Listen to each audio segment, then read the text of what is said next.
Hi everyone, welcome back to Shine classes. First of all good evening to everyone. कैसे हैं आप सब? Hopefully सभी अच्छे हैं। आज की जो क्लास है ये हमारी सेकंड पेपर है। आपके पहले दिन 2 पेपर होंगे। फ़िलहाल एग्ज़ाम अभी नहीं, जून जुलाई के आसपास में होगा, तो काफ़ी लंबा समय हमारे पास है।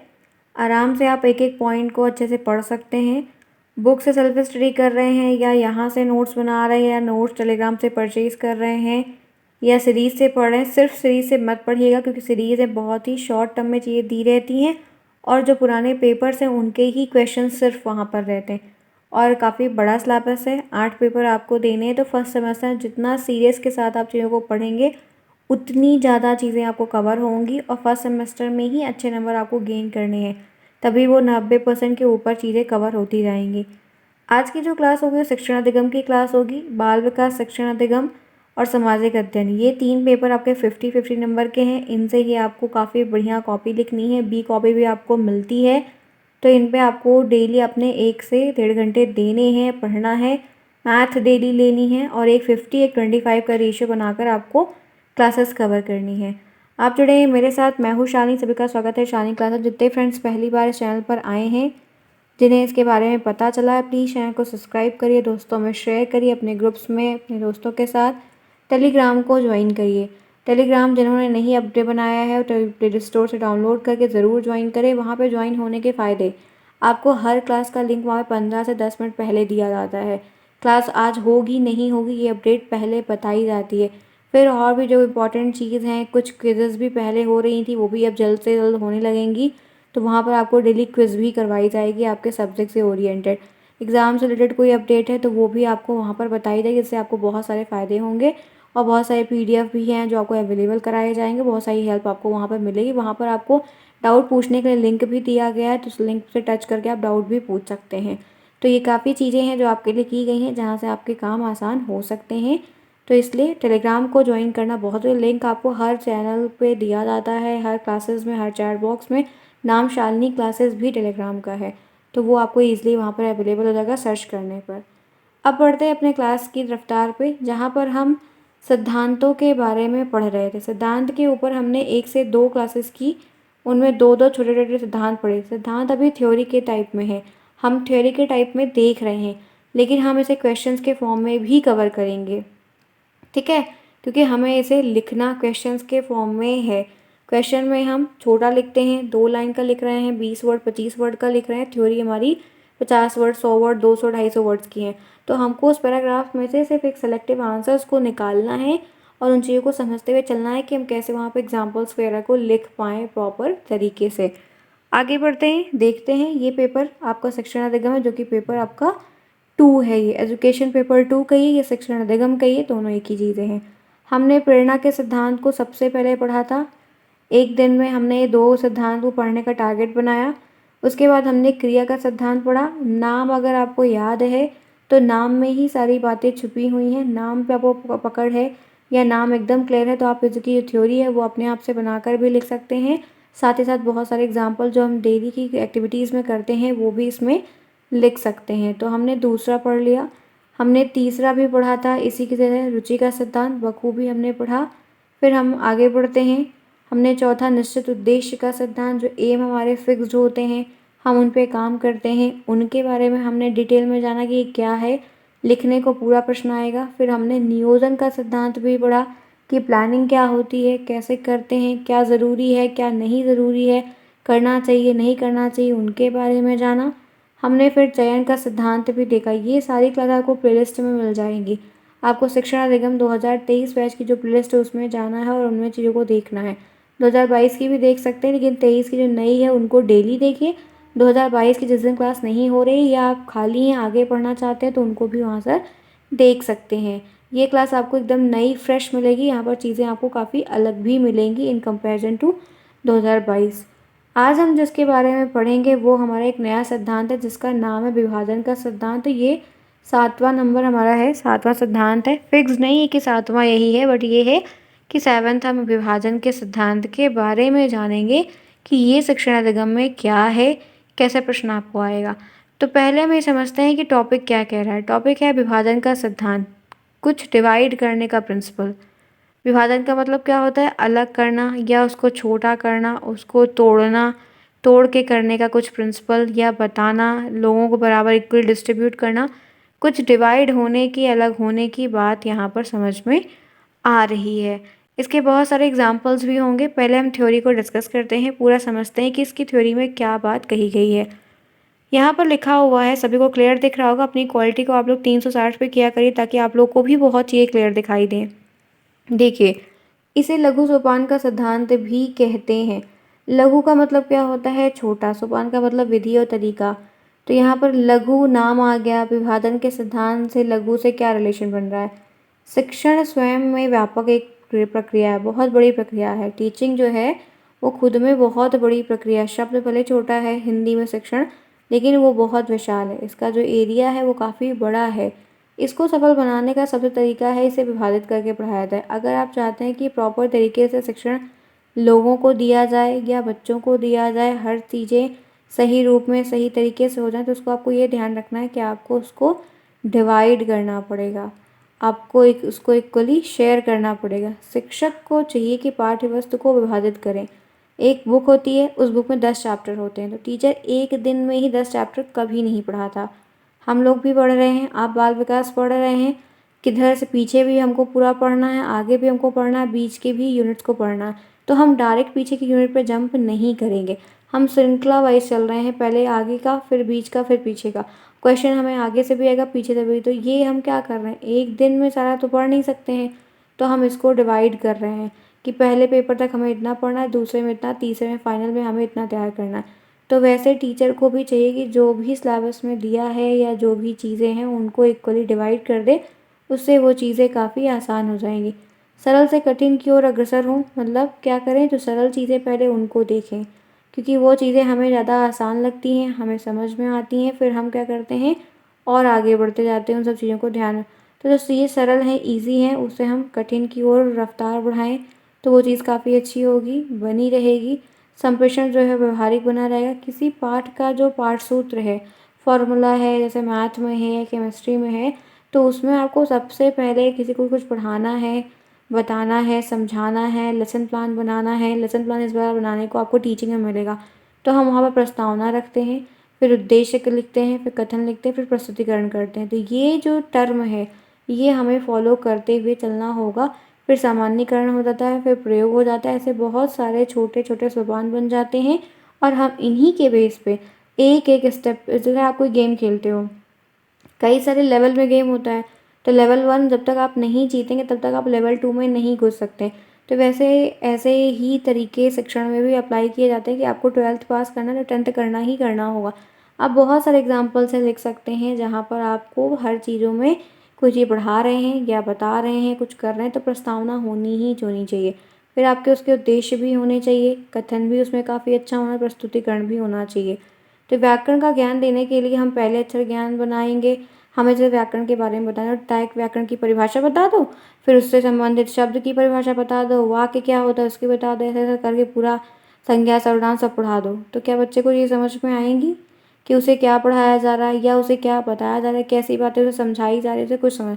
आप पहले का ग्रामर पढ़ा रहे हैं तो पहले उसको अक्षर बताओ ना। आप उसको हिंदी की शुरुआत कर रहे हो तो कैसे अक्षर क्या होता है, धीरे धीरे करके उसको शब्द बताओ, शब्द बताने के बाद वाक्य बताओ, तभी तो शब्दों से वाक्य बनाएगा। उसको भाषा के बारे में समझाओ। तो ऐसे ही दृष्टिकोण से हमें विभाजन का सिद्धांत फॉलो करना चाहिए। जैसे एक स्कूल कोई खुलता है, 8 से 9 सब्जेक्ट होते हैं, तो क्या एक ही टीचर 8 सब्जेक्ट को पढ़ाता है? ये डीलेड में ही सिर्फ है जो मैं आपको सब पढ़ा रही हूँ। अदरवाइज आप देखोगे तो 8 सब्जेक्ट होते हैं, 7 सब्जेक्ट होते हैं, सभी का पीरियड डिवाइड होता है। इस पहले में मैथ, फिर हिंदी, फिर इंग्लिश, और सबके टीचर भी अलग होते हैं। तो हर चीज़ डिवाइड होती है ना, डिवाइड के बेसिस पे काम होती है। या सपोज एग्जांपल और देखिए, आपने कि रंगोली कंपटीशन में पार्टिसिपेट किया, क्या एक बच्चा रंगोली बनाता है? एक बच्चा रंगोली बनाता है? नहीं ना, सब मिलकर बनाते हैं। और कलर वगैरह भी डिस्ट्रीब्यूट होता है कि कौन क्या ले आएगा। आप एक्टिविटी में देख लो, आप गेम में देख लो, ठीक है, आप एग्जीबिशन में देख लो, किसी बड़े प्रोजेक्ट्स में देख लो, तो चीज़ें क्या होती हैं, थोड़े थोड़े टुकड़ों में काट दी जाती हैं, तोड़ दी जाती हैं, ताकि वो एक साइकिल बन जाए और उस साइकिल में सब अपनी जगह पर रन करते हुए काम को करें और वो पूरी कंप्लीट साइकिल बन जाए, एक चेन बन जाए।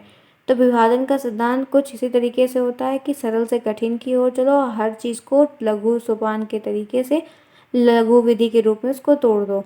तो आप एक एक स्टेप से तोड़ते जाओगे, एक एक स्टेप क्रॉस करते जाओगे, वो चीज़ आपकी कवर होती जाएंगी। ठीक है, तो मैंने अभी तक आपको सिर्फ एक सिद्धांत बताया। डेली मैं 2 सिद्धांत आपको बताती है, एक मैं और बताऊंगी, लेकिन उससे पहले फटाफट क्लास को लाइक करिए जिन्होंने क्लास को अभी तक लाइक नहीं किया है।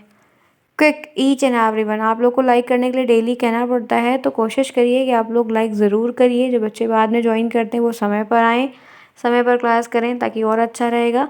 आप लोग अपना कमेंट बॉक्स ज़रूर दिया करिए, खासकर स्पेशली गर्ल्स एंड बॉयज़ सभी लोग, कि आपको चीज़ें समझ में आ रही हैं, कोई दिक्कत है तो। और रही बात और भी जो सारे सब्जेक्ट हैं, जो सब्जेक्ट हो रहा है वो पहले कवर करो, सारे होंगे, सारी चीज़ें बताई जाएंगी, आपके लिए सारी हेल्प की जा रही है। आपको जो बेस्ट लगे, आपको नोट्स भी आपको अवेलेबल करवा दिया है, नई फ्रेश नोट अपडेट करके, तो वो भी आप लोग ले सकते हैं। इसलिए थोड़ा हार्ड वर्क करिए, मेहनत करिए, टाइम पर क्लास लीजिए। हो क्या होगा, उम्मीद है लाइक आप सभी से, और समझ में भी सभी को बहुत ही प्रॉपर तरीके से हर पॉइंट आ रहा होगा, क्योंकि थ्योरी है। और जो बच्चे बीए वगैरह किए रहते हैं एजुकेशन के सब्जेक्ट से लेके, उन्हें ये चीज़ें बहुत आसानी से आती भी होंगी और उन्हें ये पता भी है, कोई इसमें नई बात नहीं है। ठीक है, और एग्जाम्पल भी आपको मैं डेली लाइफ के इसीलिए देती हूँ ताकि वो चीज़ें आपके दिमाग में रहें। यहाँ तक क्लियर है? हमने एक आज भी देखा, एक सिद्धांत मतलब हमने आज और कवर कर लिया कि इसमें ऐसी चीज़ें दी गई हैं। अब हम आगे बढ़ते हैं, चलिए बात करते हैं आवृत्ति का सिद्धांत। अब ये क्या होता है, आवृत्ति का मतलब क्या होता है, कोई बता सकता है? सिद्धांत ये भी है, लेकिन आवृत्ति का सिद्धांत लिखा हुआ, वो आवृत्ति इसमें क्या है, कैसे है, ये कैसे समझ में आएगा? तो आवृत्ति का मतलब होता है रिपीट करना।